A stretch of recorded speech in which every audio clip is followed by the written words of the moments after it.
नए कैनाल से क्या वाकई सिंध की ज़राअत तबाह हो जाएगी और लोग प्यासे मर जाएंगे?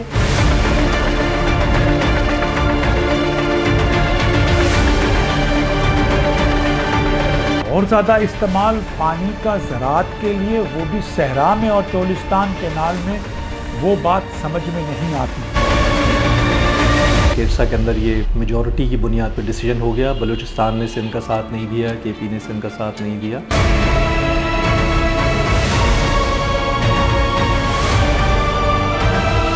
जो फ्रेश पानी हमारे पास आता था दरियाई सिंध में,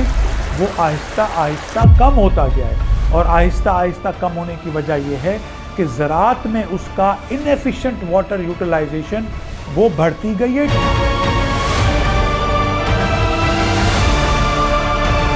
सिंध का ये फियर है कि अल्टीमेटली पानी जो है इंडस रिवर से उठा के अप स्ट्रीम वहाँ से वो डाइवर्ट करेंगे।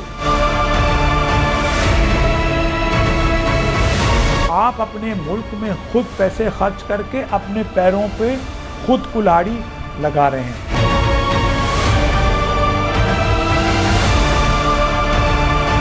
इन कैनाल्स को किसी भी तौर के ऊपर अप्रूव करना या सब्जेक्ट टू एनी एग्रीमेंट भी अप्रूव करना, ये एक परमानेंटली इशू बनेगा।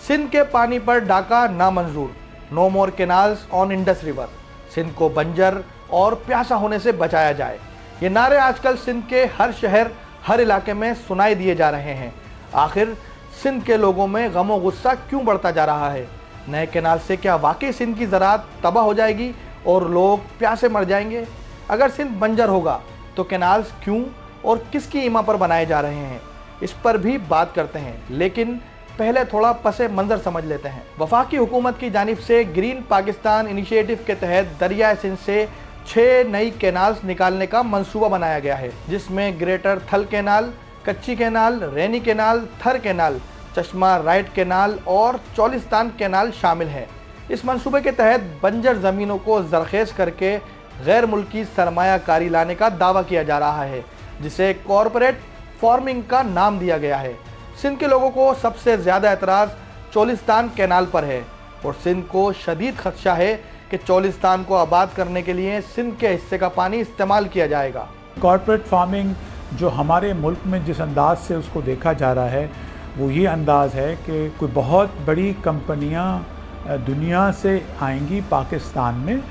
और आके वो इन्वेस्टमेंट करेंगी बहुत बड़े स्केल के ऊपर। हमारे पास इस मुल्क में आप इस बात से अंदाज़ा लगाइए कि 16 एकड़ से ज़्यादा ज़मीन होती है तो वो लार्ज फार्मर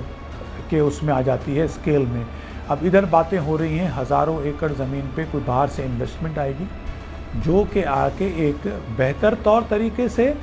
और अपने पैसे लेके आएंगे, तो वो आके इन्वेस्टमेंट करेंगे और फिर वो पैदावार हासिल करेंगे। इसमें 2-3 चीज़ें क्लियर नहीं हैं। क्या ये कंपनियां भी इन कंडीशंस के अंदर काम करने के लिए तैयार होंगी कि उनको एक्सपोर्ट देने की इजाज़त ना दी जाए और जो भी गल्ला वो पैदा करें वो अपने मुल्क के लिए आने वाले वक्तों में आबाद हो? 6 कैनाल इस तरीके से हैं, इनके ऊपर मजमूई तौर पे अगर आप समझें तो सबसे ज़्यादा जो प्रॉब्लम अब नज़र आ रहा है वो आ रहा है चोलिस्तान कैनाल के हवाले से। चोलिस्तान कैनाल जो है वो सदर्न पंजाब के अंदर जो रेन फेड एरिया जिसे आप कहते हैं कि रेन डिपेंडेंट एरिया, जो कोई जहाँ पर कोई इरिगेटेड एग्रीकल्चर नहीं होती है, हिस्टोरिकली हो रही है, उसको कल्टिवेबल बनाना है और वहाँ पे इरिगेटेड एग्रीकल्चर को इंश्योर करना है। चोलिस्तान का जो टोटल एरिया बताया है, जो मैंने एक प्रेजेंटेशन देखी है इरसा में जो पेश हुई है पंजाब सूबे की तरफ से, जिसमें उन्होंने वाटर अवेलेबिलिटी सर्टिफिकेट मांगा है उस प्रेजेंटेशन के थ्रू। इनिशियली फर्स्ट फेज़ में स्मॉलर चोलिस्तान या चोलिस्तान फ्लड फीडर के लिए वाटर अवेलेबिलिटी का सर्टिफिकेट दिया जाए, जो इरसा ने इशू किया जनवरी 17 की अपनी उनकी मीटिंग थी 2024 में, उसमें वो अप्रूव हुआ। एक स्प्लिट डिसीजन के नतीजे में, वोट बेस्ड डिसीजन था। उसमें सिंध के जो मेंबर हैं इरसा में, मोहम्मद एहसान लगारी साहब, उन्होंने उसको अपोज़ किया, अपना 2 पेज का बड़ा डिटेल डिसेंटिंग नोट दिया उस पर। लेकिन उसमें ज़ाहिर है कि इरसा के अंदर ये मेजॉरिटी की बुनियाद पर डिसीजन हो गया। बलूचिस्तान ने सिंध का साथ नहीं दिया, केपी ने सिंध का साथ नहीं दिया और ये डिसीजन हो गया। माहिरीन कहते हैं कि पाकिस्तान में ज़राअत में पहले ही पानी का इस्तेमाल 92% तक किया जा रहा है, जो दीगर ममालिक से बहुत ज़्यादा है। सिंध में पानी की किल्लत के दौरान 70s में बनाए गए लिंक कैनाल्स पानी की वाफिर मिकदार दरियाए सिंध से उठाते हैं, तो कैसे मान लिया जाए कि चोलिस्तान को काबिल काश्त बनाने के लिए सिंध का पानी इस्तेमाल नहीं होगा। 6 कैनालों की बात की जा रही है, जाहिर सी बात है वो इस बुनियाद पे की जा रही है कि पानी हमारे पास वाफिर मिकदार में मौजूद है। वेरस आप पाकिस्तान का जो एग्जिस्टिंग इंफ्रास्ट्रक्चर है उसमें देखें कि इन 6 कैनाल को माइनस कर दें तो भी 92% पानी हम ज़राअत के लिए इस्तेमाल करते हैं। एक बात। दूसरी बात, जो पानी जिसको वाटर प्रोडक्टिविटी एफिशिएंसी जिसके पीछे दुनिया आज दौड़ और भाग रही है कि कैसे पानी कम से कम इस्तेमाल किया जाए और पैदावार ली जाए, उस हिसाब से देखेंगे तो दुनिया में हम लोएस्ट हैं। छोड़ दें अमेरिका और चाइना को, लेकिन आपका मुल्क जो रीजन के मुल्क हैं जैसे हिंदुस्तान हो गया, वो उसी पानी से तकरीबन 1.5 से 2 गुना ज़्यादा पैदाइश लेता है और हम कोई तकरीबन 13 ग्राम लेते हैं पर क्यूबिक 130 ग्राम लेते हैं पर क्यूबिक मीटर पानी से, वेरज हिंदुस्तान तकरीबन उसी पानी से दुगनी पैदाइश लेता है। तो दूसरी बात ये हो गई कि हमारे पास जितना 92% पानी उसका इस्तेमाल ज़राअत में एफिशिएंटली और प्रोडक्टिवली नहीं होता। सिंध का ये फियर है कि अल्टीमेटली पानी जो है इंडस रिवर से उठा के अप स्ट्रीम वहाँ से वो डाइवर्ट करेंगे लिंक कैनाल्स के ज़रिए, और ये जो मैंने अभी शुरू में जिक्र किया RQBS लिंक यानी रसूल कादराबाद बलोकी सुलेमान की लिंक, इसके ज़रिए वो इंडस से पानी उठा के इसी चोलिस्तान वाले एरिए को इरीगेट करेंगे। जब इसको इरीगेट करेंगे तो फिर वो जो एक फियर है कि जी जो ऑलरेडी 2 लिंक कैनाल्स हैं जिसके ऊपर बहुत अरसे से एक किराए है, चश्मा झेलम लिंक कैनाल और तौंसा पंजत लिंक कैनाल, जो 70s में बने थे, उस वक्त भी ये बात थी कि जिस वक्त सरप्लस हुआ करेगा इंडस रिवर पर पानी तब इन लिंक कैनाल्स को पानी जाएगा। लेकिन अब हम देखते हैं कि ये जो दोनों लिंक कैनाल्स हैं ये अच्छा खासा फ़्लो उठाते हैं, इवन 17,000 और 18,000 तक ये फ़्लो उस वक्त उठा रहे होते हैं जिस वक्त ख़रीफ में सिंध को पानी की अशद ज़रूरत होती है, और हमारे यहाँ सिंध सूबे के अंदर बराजिस के ऊपर शॉर्टेज, सीवियर शॉर्टेज रिपोर्ट हो रही होती है। सिंध के हिस्से के पानी के इस्तेमाल के एतराज़ पर पंजाब का मौक़िफ़ है कि चोलिस्तान में पानी सिंध से नहीं बल्कि पंजाब से लिया जाएगा, लेकिन ज़मीनी हक़ाइक़ इस मौक़िफ़ की तायद नहीं करते। इस मुल्क के अंदर सिर्फ ज़राअत ही तो नहीं है ना जो पानी का इस्तेमाल करती है, इस मुल्क में जो आबादी बढ़ रही है वो भी दुनिया में वन ऑफ द हाईएस्ट है। 2 से ज़्यादा की हमारे पास एनुअल ग्रोथ है पॉपुलेशन की, वो हिंदुस्तान से भी ज़्यादा है, बांग्लादेश से भी ज़्यादा है। तो जितना पानी इंडिपेंडेंस के वक्त एक आदमी को मैसर था वो आज घट के 1/4 हो गया है, जिसके असरात आपको जितने भी कराची से लेके आपके सखर तक के वो देही आबादियाँ हों या शहर की आबादियाँ हो, कुएं से पानी पीते हो, मंछर से पानी पीते हो या दरिया सिंध का कहीं पे पानी पहुंचता हो, उन सारों को आप अगर देखेंगे तो पानी यहाँ तो मौजूद नहीं होगा, और अगर मौजूद होगा भी तो उसकी क्वालिटी बहुत ख़राब होगी और वो आलूदा पानी पीते हैं इस वक्त। पंजाब का जहाँ तक ये कहना कि वो सतलज रिवर से ये फ़्लो लेगा। अब सतलज रिवर के लिए सिंध गवर्नमेंट का और सिंध प्रोविंस का हिस्टोरिकली ये रहा है कि ये जो 3 दरिया थे सतलज, रावी और ब्यास, ये जब इंडस वाटर ट्रीटी हुआ था 60s में जनरल अयूब के वक्त में, तो ये दरिया दे दिए गए थे, ये ईस्टर्न रिवर कहलाते हैं, और ये दरिया दे दिए गए थे इंडिया को। तो अब इसमें जो पानी की अवेलेबिलिटी है वो डिपेंडेंट होती है इंडिया की विलिंगनेस के ऊपर। जब वहाँ पे सरप्लस होता है तो ये पानी सतलज में छोड़ते हैं, और according to Sindh government document, Punjab ने जो इरसा में अपने डॉक्यूमेंट सबमिट किए हैं उसमें ख़ुद उन्होंने ये बताया हुआ है कि जो सतलज वाला एरिया है, स्पेशली जहाँ पे ये बात हो रही है कि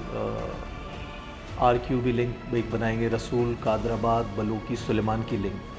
ये वाला जो एरिया ये ऑलरेडी वाटर डिफिशेंट एरिया है, यहाँ पे पानी की वैसे ही कमी है। ज़राअत में पानी के इस्तेमाल में इजाफे और बढ़ती हुई आबादी के सबब पानी के बहाव में बतदरीज कमी होती जा रही है। ऐसे में सेहरा को ज़रखेज़ बनाने पर ज़राई माहिरीन की तशवीश भी बढ़ती जा रही है। इस सूरत हाल में तमाम स्टेक होल्डर्स की उम्मीदें पीपल्स पार्टी की सिंध हुकूमत के मौक़िफ़ और फैसलों से जुड़ी हैं। जो फ्रेश पानी हमारे पास आता था दरियाए सिंध में, वो आहिस्ता आहिस्ता कम होता गया है, और आहिस्ता आहिस्ता कम होने की वजह यह है कि ज़राअत में उसका इनएफिशिएंट वाटर यूटिलाइजेशन वो बढ़ती गई है टू एन एक्सटेंट कि अब हमारे पास,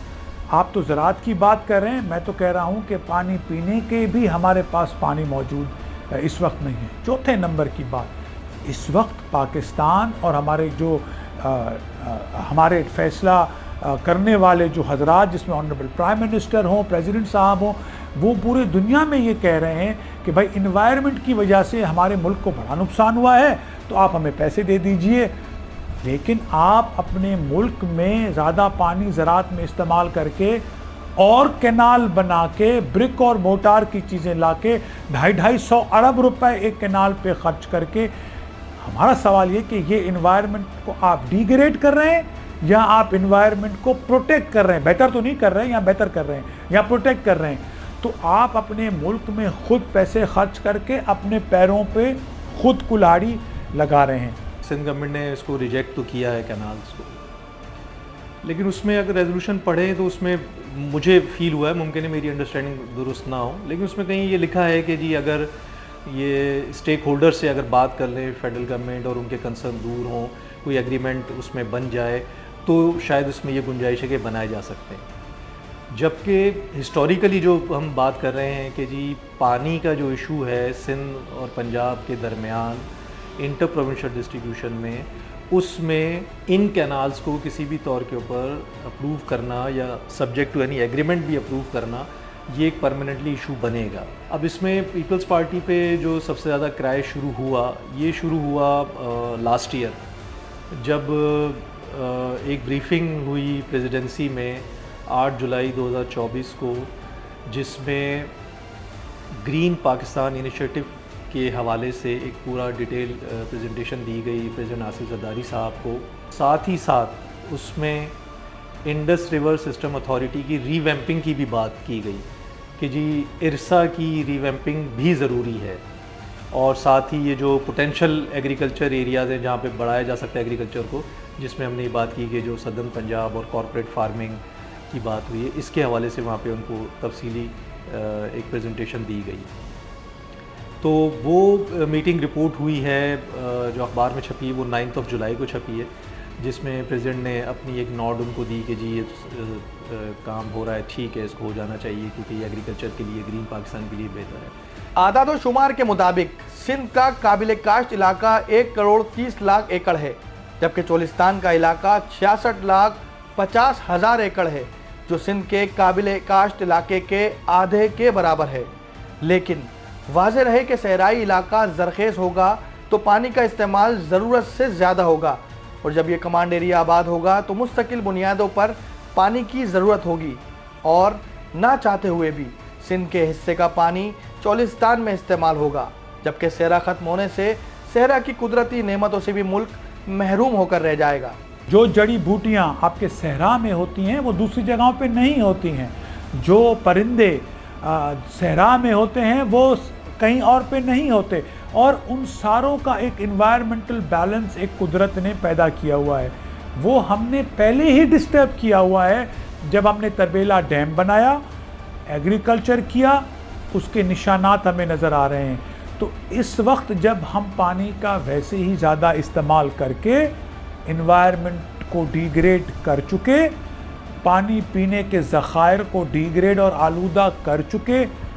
और ज़्यादा इस्तेमाल पानी का ज़राअत के लिए, वो भी सहरा में और चोलिस्तान कैनाल में, वो बात समझ में नहीं आती। अगर ये कैनाल, ज़ाहिर है कि चोलिस्तान कैनाल की बात हो रही है कि जहाँ पर फर्स्ट फेज़ में 12 लाख एकड़ को आबाद होना है, और जो टोटल चोलिस्तान का एरिया है उस प्रेजेंटेशन के मुताबिक जो इरसा में हुई है वो तकरीबन 66 लाख 50 हज़ार एकड़ है, और ये टोटल एरिया